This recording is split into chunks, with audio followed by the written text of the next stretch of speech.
সেই দিন women's day celebration ছিল।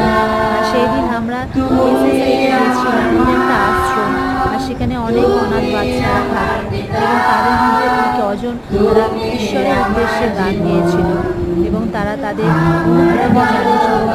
যিশু ছাড়া তাদের জীবনে আর কেউ নেই। কারণ প্রভু যিশু তাদেরকে অনেক ভালোবাসে, মায়ের থেকে, বাবার থেকে, ভাইয়ের থেকে, বোনের থেকে একমাত্র প্রভু যিশু তাদেরকে ভালোবাসে। তাই তাদের কেউ